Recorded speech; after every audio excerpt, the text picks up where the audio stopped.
Welcome to our webinar on Volt-Var Optimization and Distribution Systems with Distributed Energy Resources Penetration.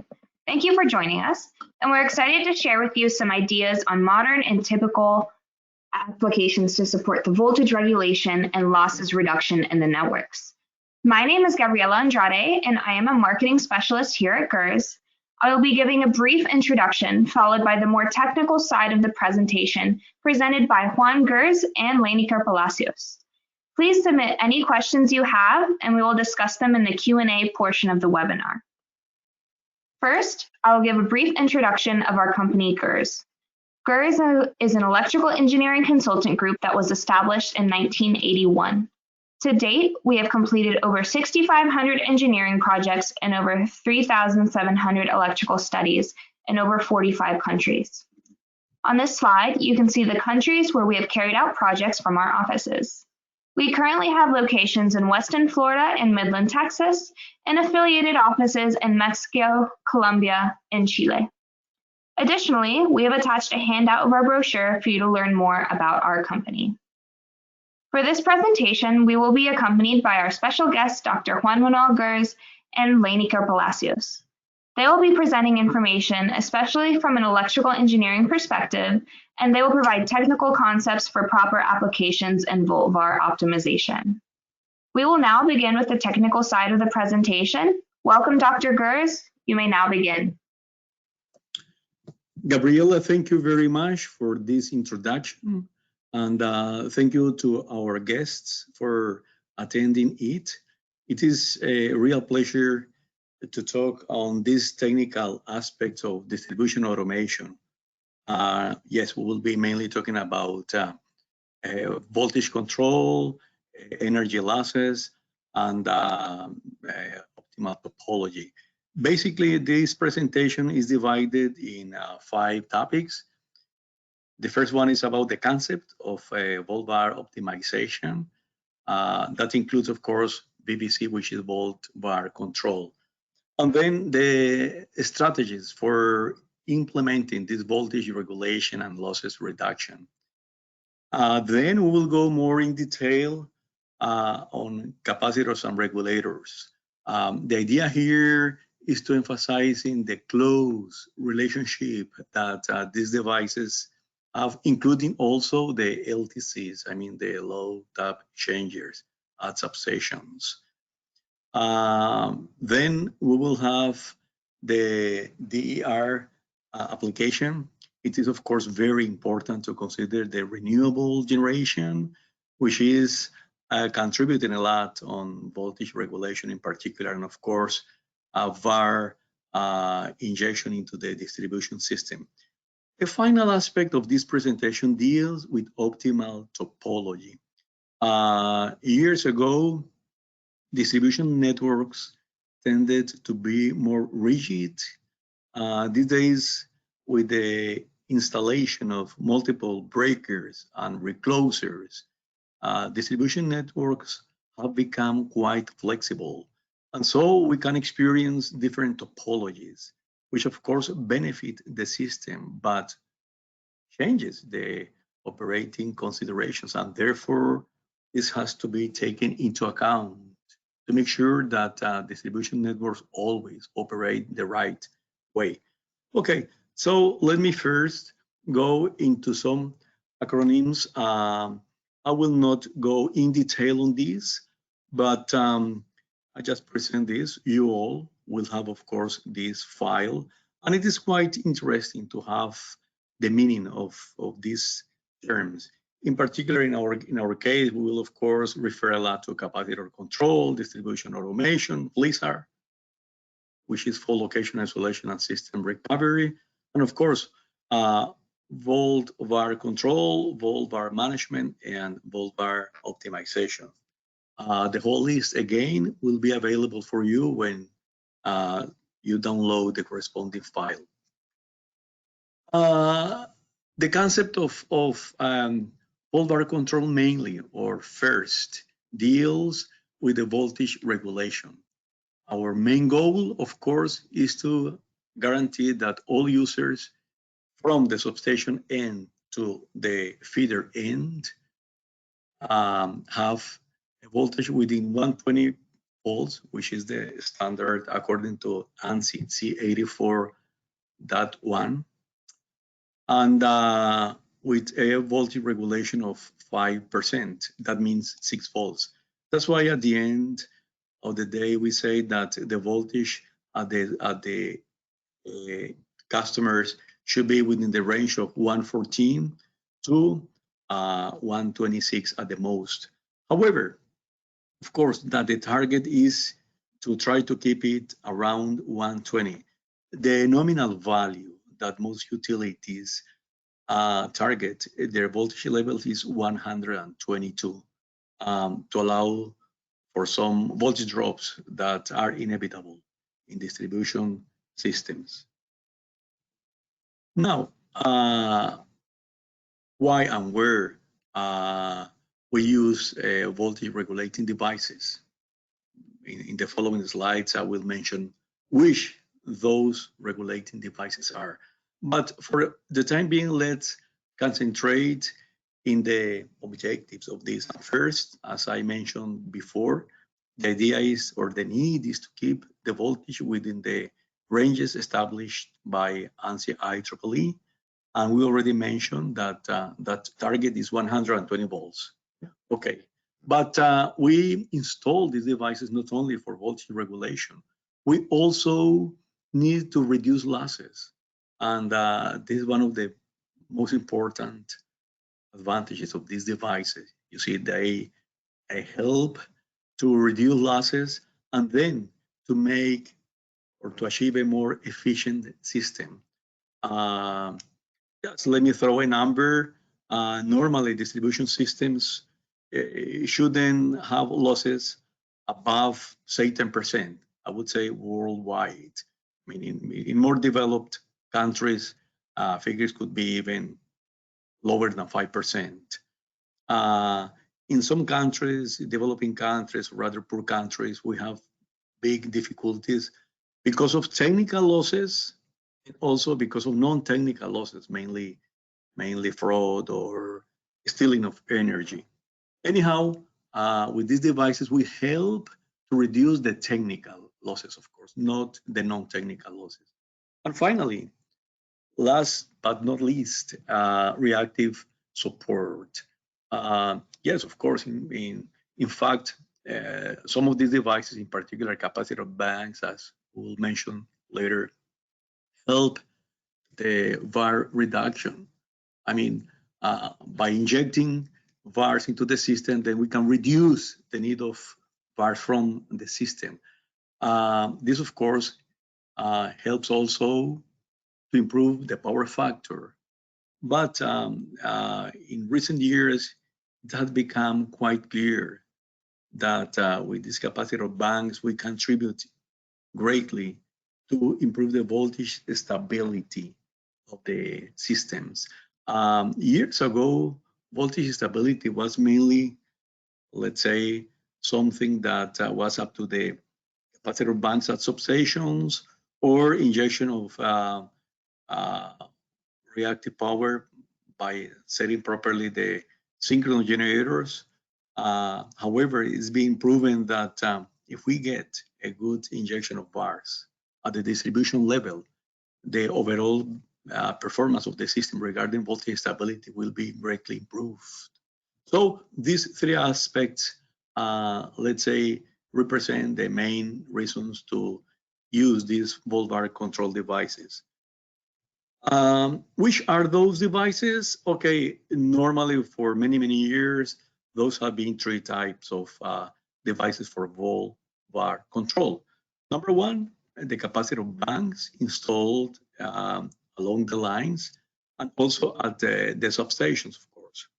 Number two, the low tap changers at the main transformers at substations, and also the voltage regulators.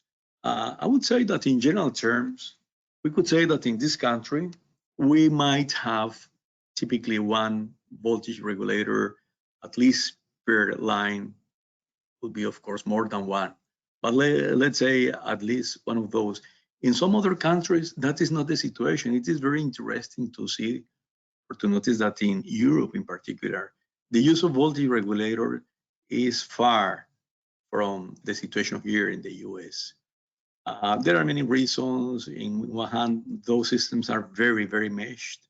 We have a high density of population. Number two, they tend to be much, much shorter than they are here in the US.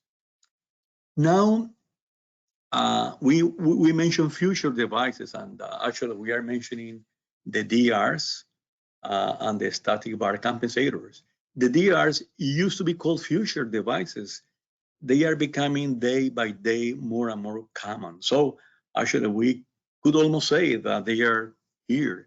They are not that futuristic elements, you know, the DRs or the generation with renewable plants, as well as the static bar compensators. Actually, years ago, these devices that are in the group of what we call flexible AC transmission systems that many of you should be familiar with. These devices were mainly, let's say, uh, installed at high voltage levels. I would say mainly 220 all the way up to 500, 760, etc. Well, big manufacturers are now starting to build this fact type equipment for the distribution systems at much lower voltage levels.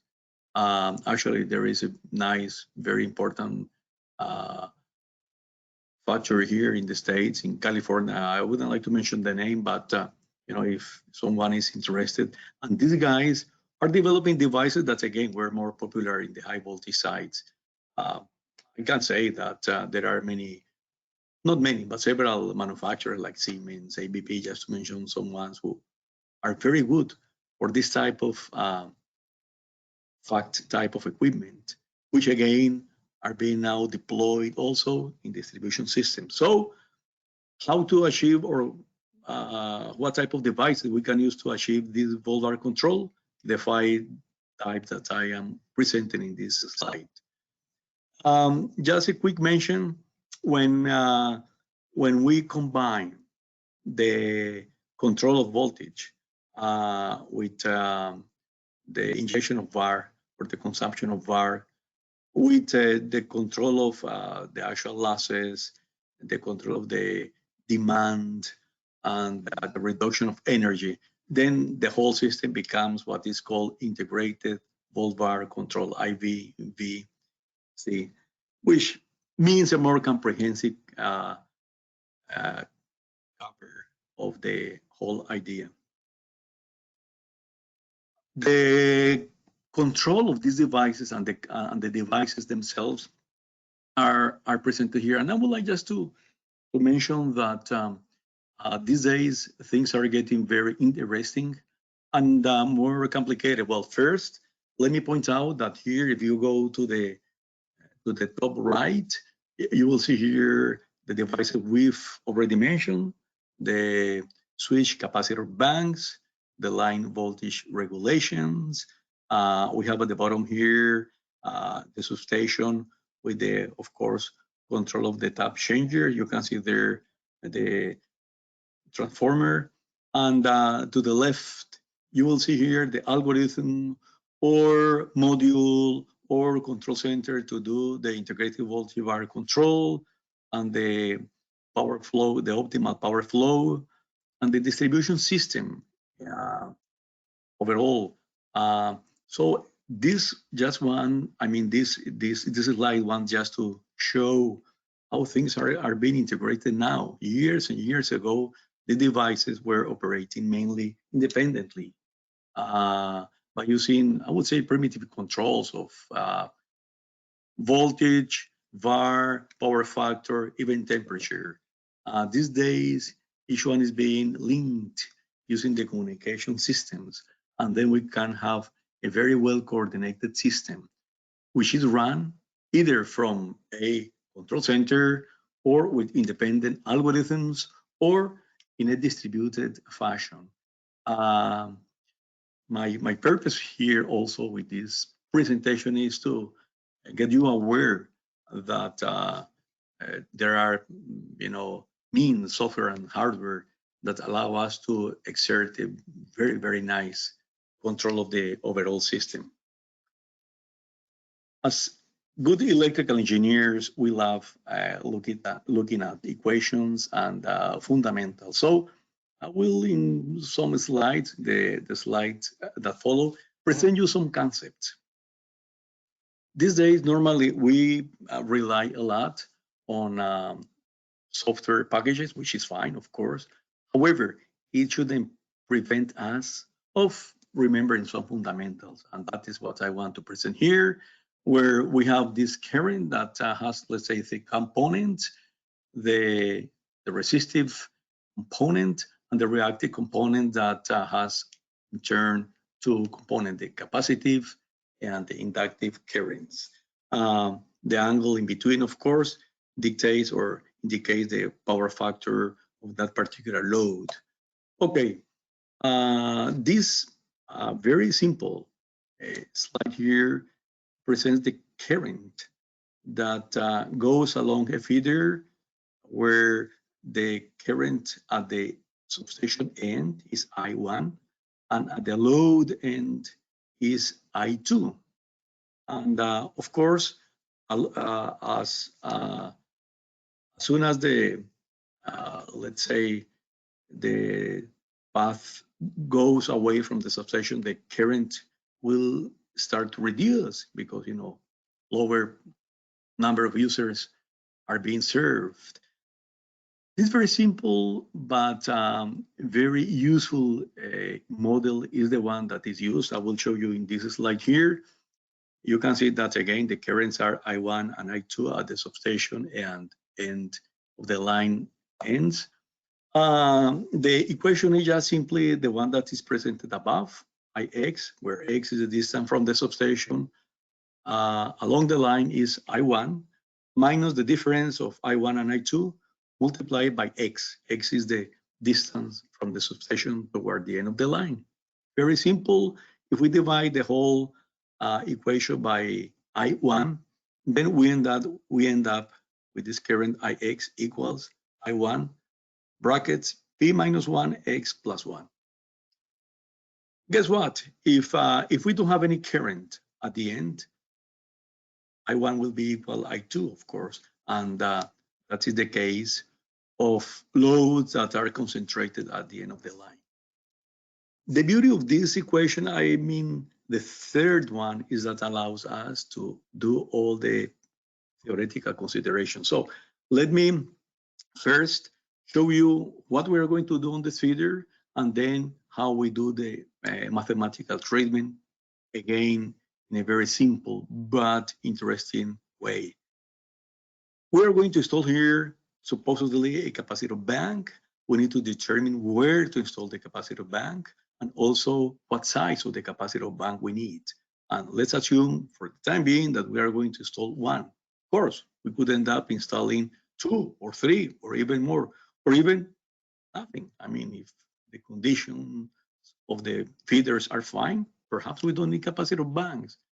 Normally, that is not the case. Normally, each feeder has a capacitor bank. Okay, the capacitor bank will be then located according to this slide here at a distance A from the substation, which is indicated with the number 0. At the end of the line, we have 1. We don't have any, of course, capacitor bank, but we have a minor load. What is the equation? We already presented. That is here. I brackets I plus P minus 1X minus IC. You can see here that at the beginning, I mean from the substation to the capacitor bank, we have the reactive current reduced the same amount that the capacitor bank is injecting, that is IC. However, from that location of the capacitor bank to the end of the line, we don't have any effect of the capacitor bank. The capacitor bank current reduces the current from the substation end. So we have 2 different components, and now we have to calculate the equations from the substation to the capacitor bank and from the capacitor bank to the end of the line. So again, this is the reactive current that is reduced according to the size of the capacitor bank, which for the illustration purposes is IC. Okay, what is then the total current without any capacitor bank is the equation that we have here. So I cosine phi squared times R plus the same, but we take I sin phi. Okay, remember the first drawing that I presented showing the three components: resistive, capacitive, and reactive inductive currents. Now, if we install the capacitor bank, I already told you that the reactive component will be reduced in IC. That's why the second term has I sin phi minus IC. So what is the delta P? What is the reduction in losses? Is indicated by P1 minus P2. This is really the equation that matters. However, if we try to integrate that, the equations becomes like this. First, without any capacitor bank, we have the same expression integrated between 0 at the substation end to 1 the load end. And then we get this expression below. Excuse me if I don't go in detail through the way to determine this, but this is a very simple calculus procedure. So if we install a capacitor bank, then the current IC should be subtracted from the reactive component. And that's indicated here. So at the very beginning, we have the same expression, but we subtract IC. Now, from that goes from the substation end to the location of the capacitor bank, which is at A. I already mentioned that. Now, from A to 1, we don't have any further effect of the capacitor bank. That's why the equation is the same. The development is quite, I would say long, simple, but a bit long. And then you get the expressions there. You get the expression of delta P, P1 minus P2. But perhaps the point I want to arrive to is the result. The final result is that the capacitor bank should have a current, which is 2/3 of the reactive current. And the location is 2/3 divided also by -1 divided by P. And I'd like just to call your attention that this expression used to be very much used. If we assume that we would have a feeder with a uniformly a load and the current at the end would be 0, I mean I2 would be 0, P would become then 0, so the location would be 2/3, 2/3, 2/3, and the current would be 2/3 of the reactive current. Perhaps you might remember old papers, even the book by Westinghouse, very, very good book, that would say, if you don't have any other way to determine the location and the size of a capacitor bank, use the expressions of 2/3. You see, so if the feeder was, for example, injecting or demanding 5 megabars, what would be the size? Would be 3 megabars to make life easier. So the size of the capacitor bank should be 2 megabars. I mean, if the total var load was 3 megabars, you see, we will need a capacitor bank of 2 megabars, 2/3 of the total size of the total demand of bars. And likewise, the location should be 2/3. That means 0.67 miles per unit miles from the substation. If the line was, say, 3 miles, so you would install that capacitor bank of 2 megabars exactly at 2 miles, measured from the substation. Easy, but you see, well demonstrated. Well, we will be talking about software to do this analysis. Of course, the software does these calculations for you, but the fundamentals come from this. By the way, the paper where this was presented first is at the end in the bibliography. Likewise, if we have 2 capacitor banks or three capacitor banks, again, I will not deduct in detail the equations, but for 2 capacitor banks, the locations are indicated here for the location A and the location B. Very interesting. And what about if we have 3 capacitor banks likewise?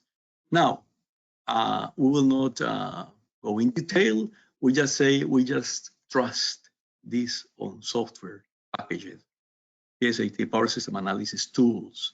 But it's good, for we as engineers to remember where expressions and algorithms come from. Okay, now let's assume that we have decided to install 2 capacitor banks. We already, by using this software or hand calculations, which I doubt that people are using these days, determine that 2 capacitor banks are required, located at 2 different locations as shown in this slide. And it's clear that if we have the capacitors on, if the capacitors are injecting VARs into the system, the voltage profile, the voltage regulation will improve, as shown with this red curve in comparison to the original situation indicated by the green line. That is very clear.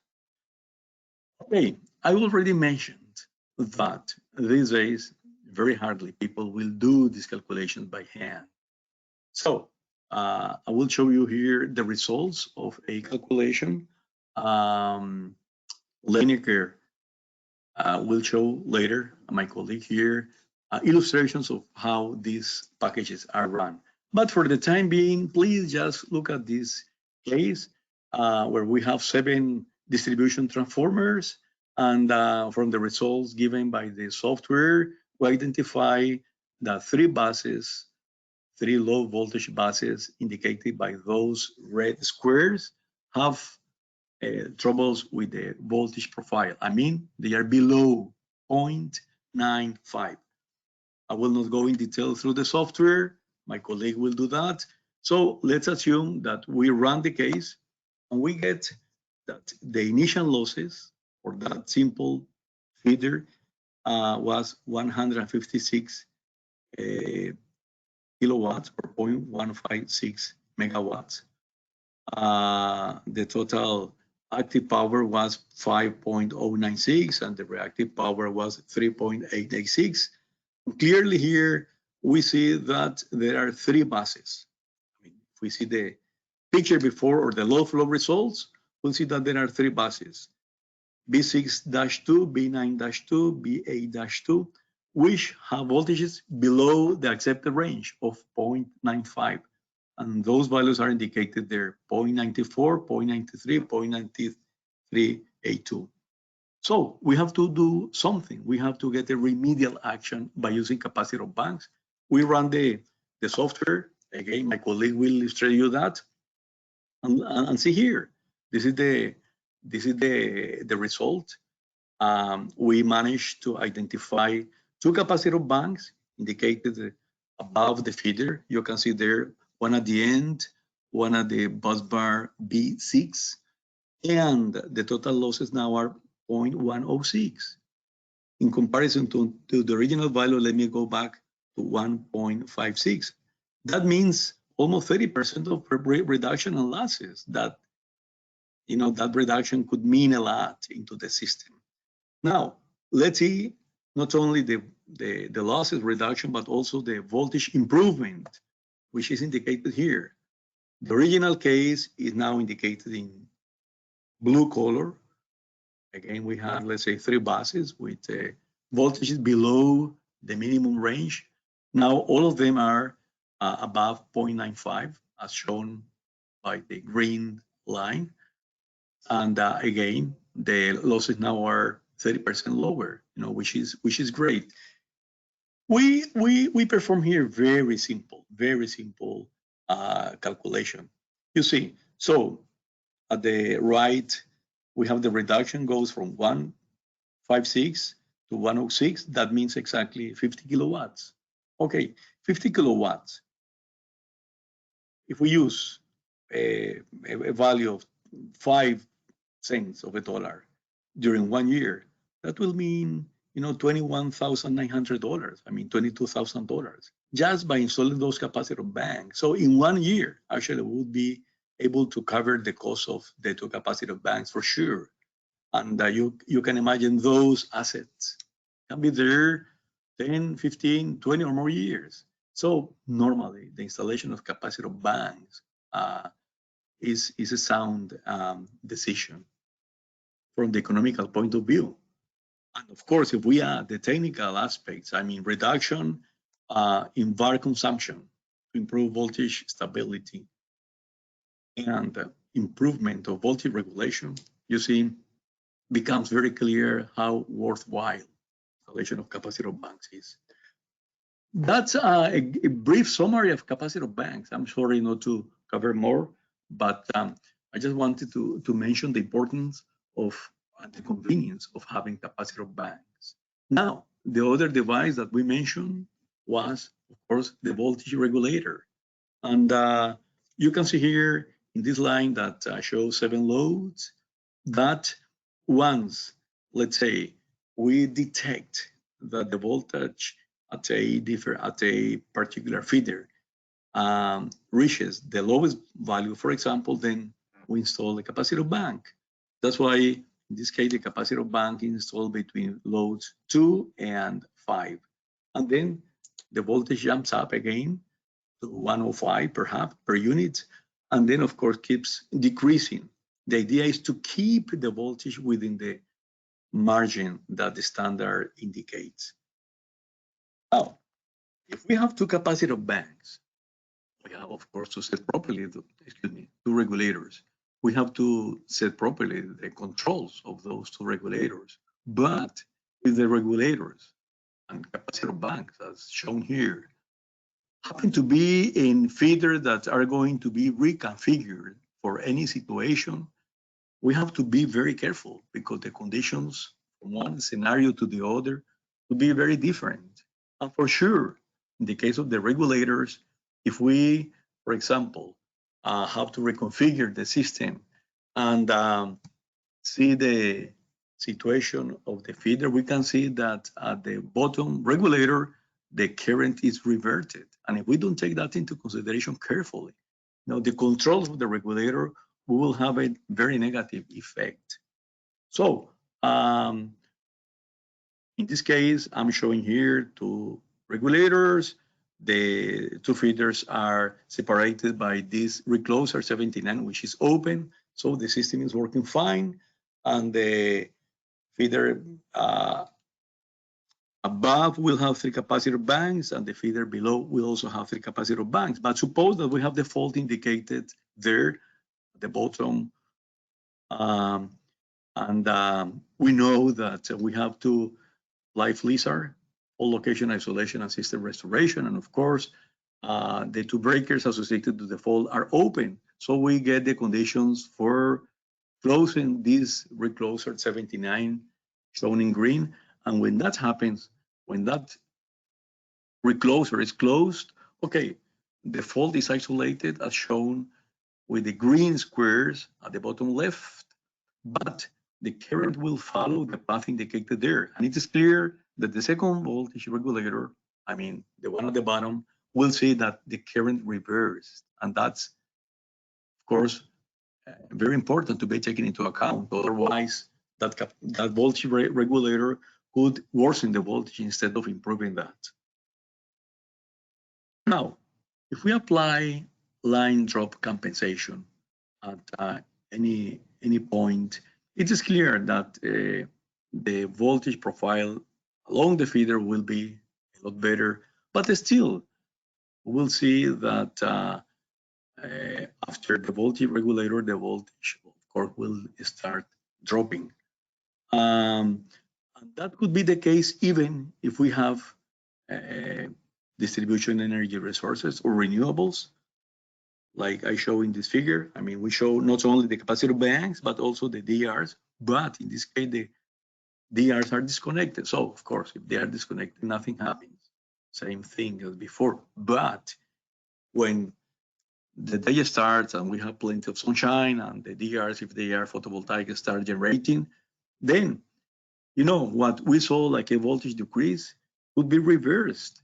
And in this case, we can see a voltage pick up, you know, which seems to be good in this case, of course, because the voltage regulation will be better, but could be also critical because the voltage could exceed perhaps, you see, the 105 per unit maximum that we want to have at all buses of the substation. So yes, definitely, the installation of renewable sources normally are very beneficial in distribution systems, but please have to be considered carefully. A final point about time settings. The coordination of these devices is not as complicated as coordinating, for example, overcurrent relays or distance relays. You see where we have to consider many settings, the pickup value or tap value, as we would call those years ago, or the instantaneous, or the different time dials, the different curves, etc. Here, we have to be still careful and do a proper coordination. Normally, the way this is set is that capacitor banks and regulators are more sensible from the end of the line towards the substation. Having that into consideration, the other consideration is that normally we set the voltage regulators above the capacitor banks, and the DRs are also set about the capacitor bank. So capacitor banks are, let's say, the first ones to pick up, and then we have the DRs, and then we have the voltage regulators. It is clear the reason why we do this is because we want to avoid as far as possible injection of reactive power from the DRs. I mean, we prefer them, of course, to inject kilowatts active power. So that's why you can see in this picture at the end that first we have the pickup of the capacitor banks, 30 and 45, and then the DR, and then we will have the voltage regulator. And the same applies to the other section. We start with 60 seconds. This, of course, 60 seconds is higher time than the capacitor bank to my right.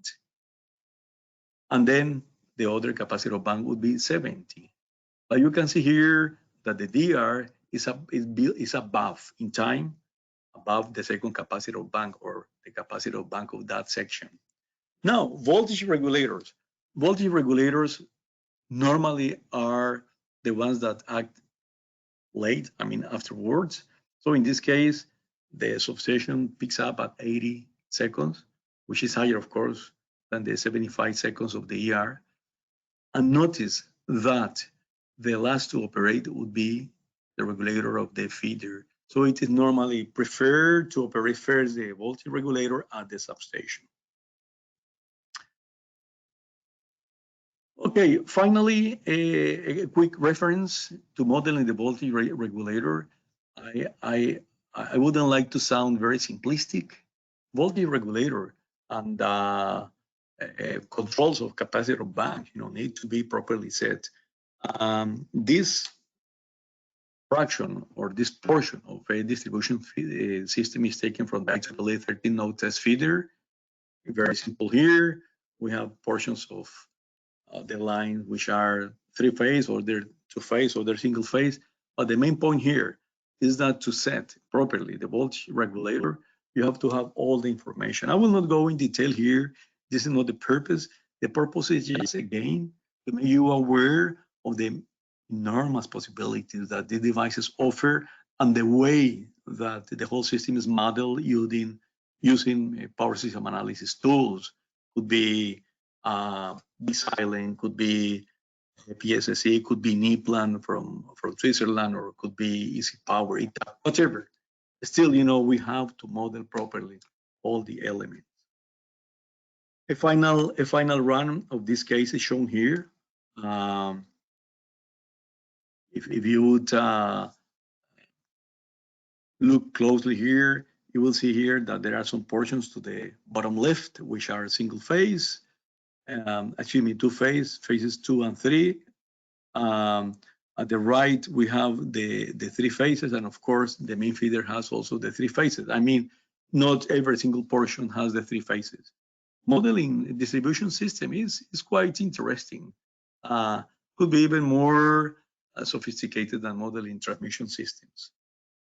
Final comment here, the coordination of this all could be done either by using local automation that we used to have years ago. Well, still, that is valid.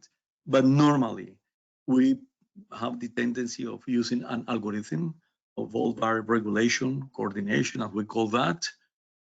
This algorithm I am presenting here was developed by Beckwith Electric, now part of the Hubble Group.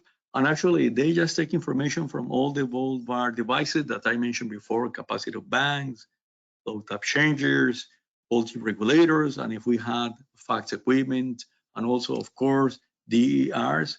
And the idea is that based on an algorithm that could be installed somewhere in the system, even away from the control center, they can have a beautiful coordination, for example, of that type of system that I presented, where I had to coordinate the different operating times.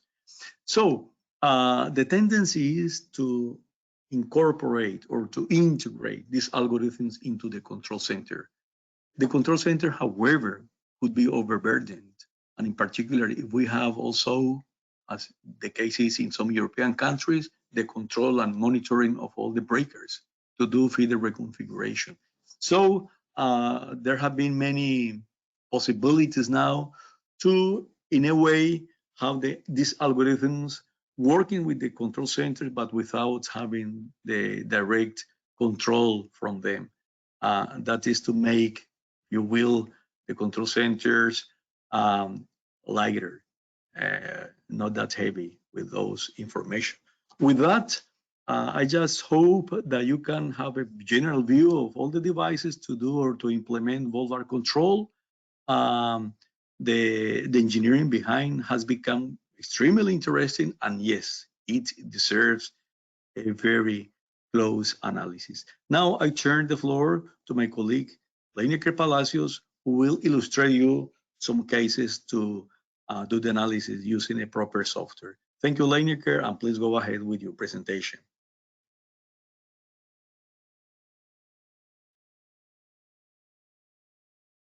All right, thank you very much, Dr. Juan GERS, for your presentation.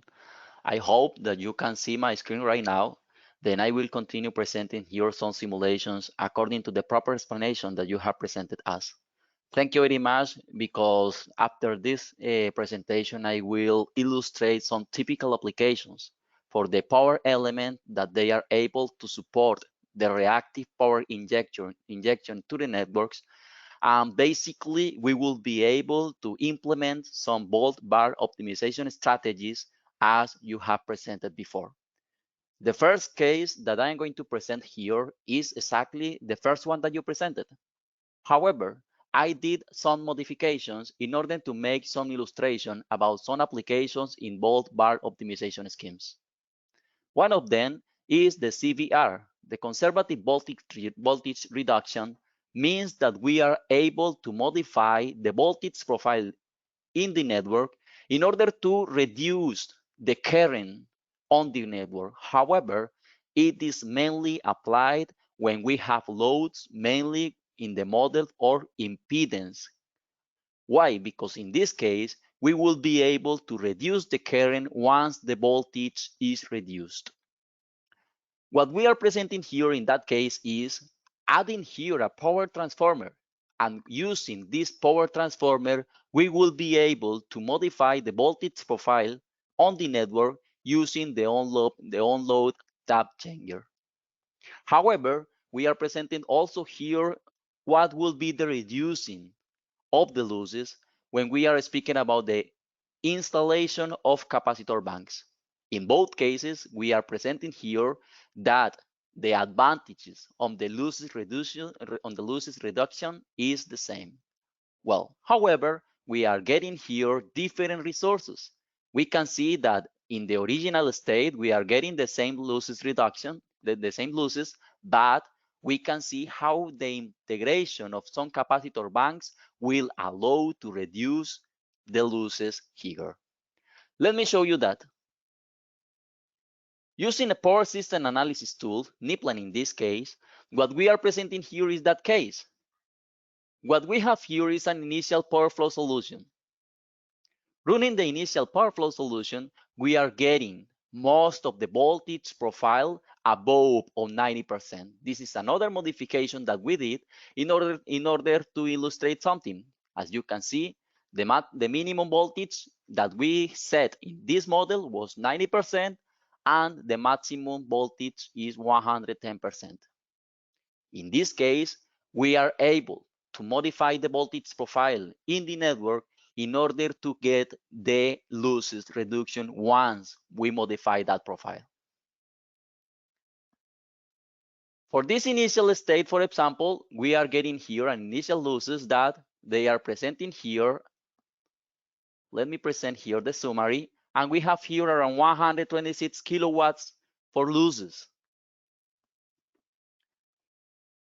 If we are able to use, for example, the regulation using the onload tap changer of the transformer in order to reduce the voltage in the network, I will enable that regulation. And in that case, you will notice that we have reduced the voltage. Even some of them are below of the value, the permissive value. But if we present here the summary of the losses, for sure, we will be able to identify that now the losses are 110 kilowatts. And also, if we have our distribution transformers, and of course, we also are able to use the tap changer of them, for sure, we will be able to implement some control strategies in order to keep the voltage profile on the network. And for sure, always we will be getting a voltage, a losses reduction instead of the original state. However, as we have been speaking here, what will be happening if we modify this network, adding an additional power element that is able to support the reactive power injection? In that case, for sure, let me present here how can we improve the voltage profile and how can we reduce the losses without modification of the voltage in the network. Instead of that, we are going to increase that. Based on that, I will disable, for example, again, the onload tap changer, and I will select here the capacitor placement, and I will set, for example, what would happen if we locate two capacitor banks on the same feeder. Even if we are able to select our candidate bus bars, we will be able to implement here a proper strategy where the nodes are selected before. Let me show you here, for example, that once I run the capacitor placement, the algorithm detects that we can reduce the losses from 125 to 85 kilowatts, which is better. Let me show you, for example, here, if we are able to create those capacitors, we can see that using this power system analysis tool, we will be able to identify where should the capacitor be located and how much power, how much reactive power will be able to inject the capacitor bank. If we create those capacitors, let me show you here where will be they located. In this case, for example, we are getting the first capacitor bank here, and we are getting the second capacitor bank here. Also, if we're on the power flow solution having the new capacitor banks, we will be checking here that the new results on the reactive power, and we are getting here the new results on the losses on the network, 75 kilowatts instead of 110 kilowatts will be better. And also, if we are getting here improper voltage violations, we will be able to select here the distribution transformers in order to improve the voltage in the network, as we have selected here. Well, this first slide is presenting here some in this case, for example, there are two typical applications in Volt-Var optimization schemes. One of them, the conservative voltage reduction, and the second one is the capacitor banks installation. And as Dr. Juan Gers explained before, if we are able to implement coordination between the controllers, we always will be trying to keep the voltage in the proper operation and as a minimum losses are possible. The second case that we are explaining here is the integration of DERs. The DERs, as we are getting here, according to the IEEE 1547, we can see that the standard means that we are able to get reactive power from the DERs. Of course, typically we would like to get mainly active power, but as you can see, according to the IEEE 47, the technologies in the inverters are able to support the reactive power flow.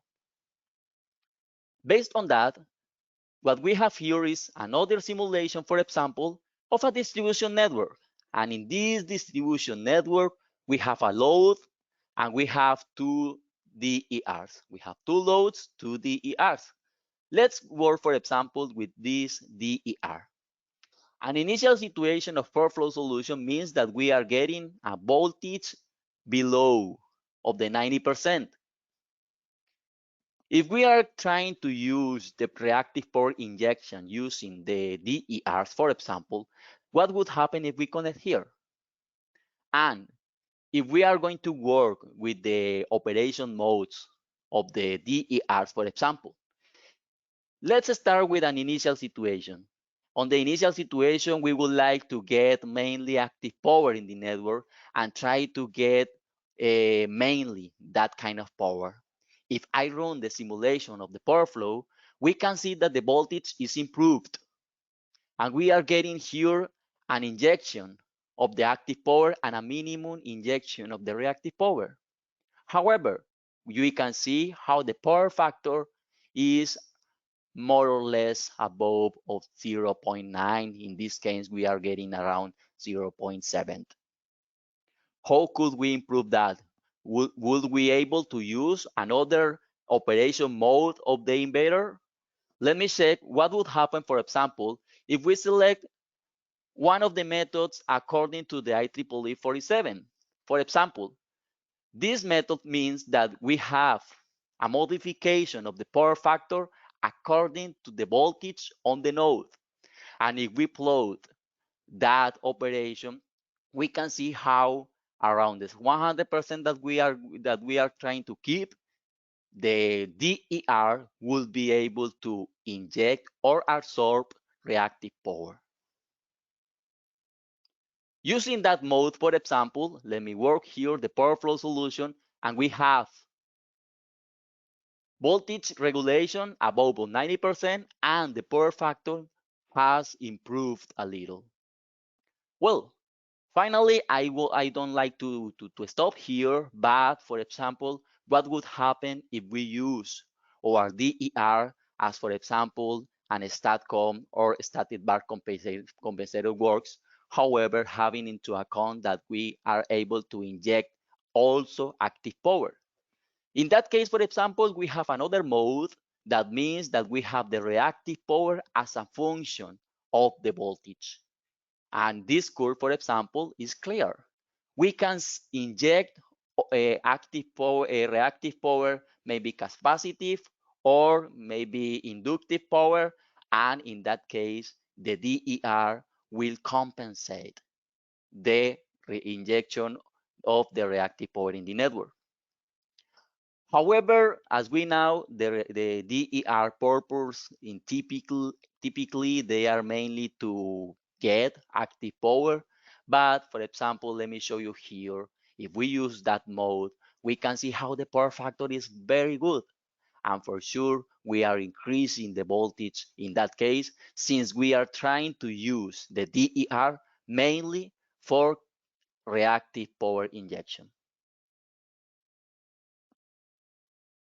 Well, another topic here that this is not an essential part of the coordination of Volt-Var optimization schemes, but if we are speaking about control strategies to reduce the losses on the network, one typical application is the modification of the topology of the distribution network. Only closing or opening breakers, we will be able to reduce the losses. And based on that, let me show you, for example, how for this application case, we have this distribution network that is coordinated from our GIS, for example, and initially we have an initial condition of this network. This initial condition means that we are getting around 16 kilowatts of losses for this initial situation. What would happen if we set a simulation for switching optimization? Or in some cases, this kind of simulation is also called as optimal separation points. Based on that, for example, if we would like to run the simulation in order to reduce, this is, for example, a voltage level around 20 kilovolts, for example, and we would like to reduce the losses on the network, this simulation will allow to modify the state, and it will give us which kind of modifications should we implement. And we will be able to reduce the losses from 60 kilowatts to 35 kilowatts. And the maneuvers will be illustrated for sure per element. Which line do we need to open, or which line do we need to close?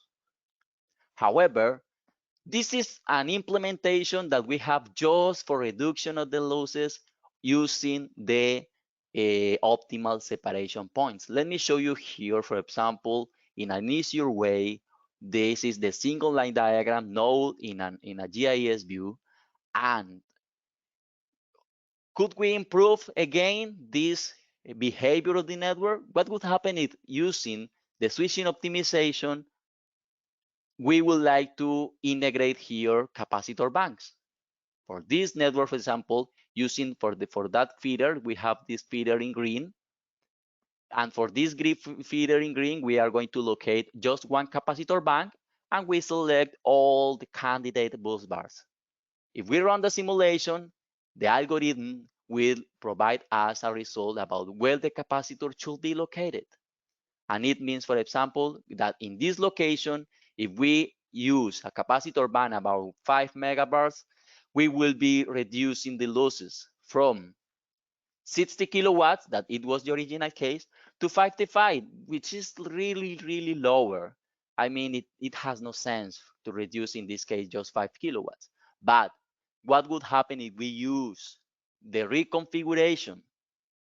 And remember that we first run the simulation for the optimal separation points, and now we can see that instead of 60 or 55, we are reducing to 32 kilowatts, which is better. And even we can create again the capacitor bank, and the algorithm will set that the new capacitor bank location will be optimal location will be placed here.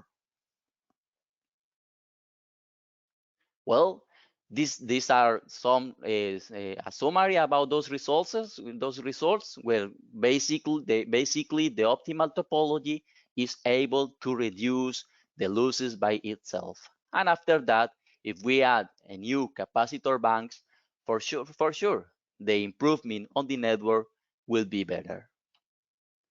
Finally, this is another case. This is a real simulation that we have. This is a real system that we have, a distribution system. And this distribution system has been modeled in a proper way here. But here, I won't like to stop here. I just would like to present here that the power flow solution without the reconfiguration using the optimal separation points module will mean that we have an initial losses around 3 megawatts. But if we run, let me show you here, for example, you can see here the changes. Can you see this feeder, this more or less in black? but once we enable the proper reconfiguration, we can see that change. And using the simulation according to the new state, let me present you how the losses are now 2.2 instead of 3 megawatts, which is better, just only changing the topology of the network. Well, once we presented these simulations, we are going to present some conclusions. First of all, that we have presented in this webinar is around some literature, some some references that present some traditional techniques to support the reactive power flow on the network, to improve the voltage profile, and to reduce the losses.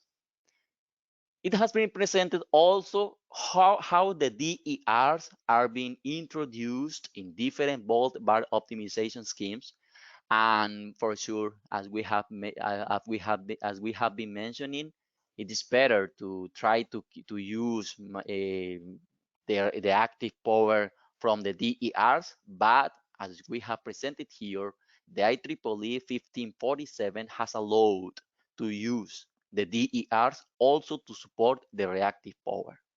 Also, we presented here the importance of the DERs and capacitors for voltage stability. And finally, the proper coordination between the different controllers on the network will allow to implement proper Volt-Var optimization schemes. Here's some reference, as Dr. GERS explained it at the beginning of this presentation. We have used these references to use our pictures here, or analysis, and for sure we invite you to review this literature that for sure they are more oriented to the Volt-Var optimization schemes. So thank you very much. I don't know, Gabriela, if we have any additional question, or if Dr. Gers has any additional comment. Thank you for the informative presentation, Leineker. So we will now begin with the question and answer portion of the webinar. We do have a question. If anybody has any last minute questions, feel free to send them through and we will ask them to the panelists. So our question that we have here, it says, how could new centralized control schemes be implemented in the networks if they already have conventional Volt-Var controls? Well, I will present some comments. I don't know, Dr. Gers, if you would like to complement something. So yes, as we now hear, we have presented some typical applications. One of them, the capacitor banks. Another one is the regulator. Another one is the optimal topology. And by themselves, each one provides some advantages for the losses reduction or voltage regulation. And yes, if they are, if per controller they are trying to keep their own objective functions, more or less they have been working as a, this is not a centralized operation. Each controller is working by itself. However, according to the new integrations of smart grid technologies, the new control centers, the remote operation, and even according to the architecture that Dr. Gers presented before, the new technologies are allowing to communicate between devices, between controllers. And if we are able to implement timing settings, as the slide that Dr. Gers presented before, we are implementing a Volt-Var optimization schemes in a centralized mode, using the communication between the different controllers around the network. I will just add, thank you, Leineker. I agree with your comments, and they are exactly right. I will just add, to what my colleague Leineker mentioned, is that existing control centers, I understand that was part of the question, can either, let's say, integrate new algorithms or we can use what is being called a decentralized control center. As I said before, it has become very complicated to introduce, to accept all the new technologies in the existing control center. So as Lenica mentioned, all these devices, of course, can be monitored from the control center. But if the situation indicates that it is complicated again to extend the control center, the RTUs, etc. So we could have some modules running independently or running in different locations, even, from the control center, of course, with the proper communication, but allowing those algorithms, those modules, if you will, like Volt-Var control, to work independently. I will mention another example. For example, the control of public lighting, street lighting, is becoming quite interesting and quite complicated because each lamp these days might have its own IP number. So you can imagine controlling from the same control center that is controlling the Flizzar, all the lamps of a city.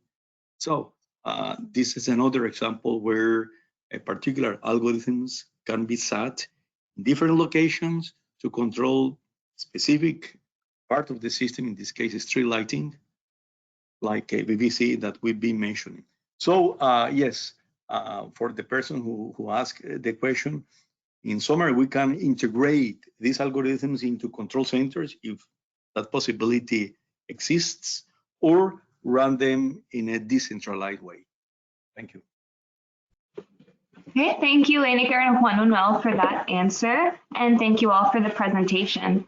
And thank you very much to all of our attendees. Be sure to follow our social media pages to see our next webinar topic. If you have any other questions, feel free to send them to the email on the slide there. So I hope you all have a good rest of your day. Thank you very much. Oh, we actually have one question that came in. One moment, let me pull it up.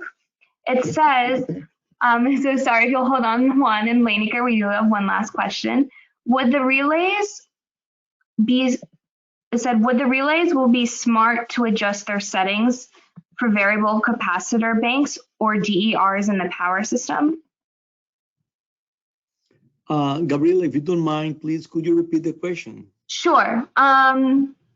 It says, there may be a typo here in the question. Let me see if I can interpret it best. Would it be smart for the relays or to adjust the settings of the relays for variable capacitor banks or DERs in the power system? Okay, thank you. Yes. Well, it is a very, very interesting question, really, and that's a very hot topic, if you will. I mean, how to change settings of relays according to the changes of the system, either in topology or in connection of DRs, or let's say switching on and off of capacitor banks. And the answer is that yes, relays should consider different equipment being run at a specific time. However, it's been very, very difficult. Let me give you an example. If we, for example, change the configuration of the system, remember the case that Leineker Palacios, my colleague, presented with this rather comprehensive network. So if we change the configuration of the network by operating the switches, we will end up, of course, in a very different system, and relays should take that into consideration. Because, for example, if a feeder receives a big chunk of load that is, let's say, above the pickup threshold, guess what? The relay will trip. So a situation could be worse after the operation of the relay than before.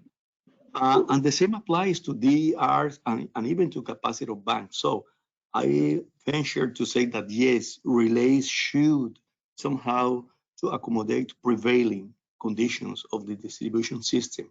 Now, if those changes are like, for example, switching on and off of small capacitor banks, perhaps the impact of that in the system will not be that big. So it depends in one word on the size of that change regarding load current, for example, to determine whether or not the relay setting should be changed. We have to keep in mind that most manufacturers these days build numerical relays with up to 6 setting groups. I've seen relays by Siemens with 8 setting groups. And now we as electrical engineers should take advantage of that. I mean, use the setting groups according to the different scenarios of operation. So yes, we should take that into consideration. Good question. If the change is big, and of course, if we have the means, I mean, communication means to implement the changes. Very, very interesting topic that will be for sure, let's say, mean or represent many new papers to come in the future. Okay, great. Thank you, Juan Manuel, and thank you very much for the question. And that concludes our webinar today. I hope you all have a good rest of your week. Okay, thank you very Gabriel. much. Goodbye to everyone. Thank you for Goodbye. Bye-bye.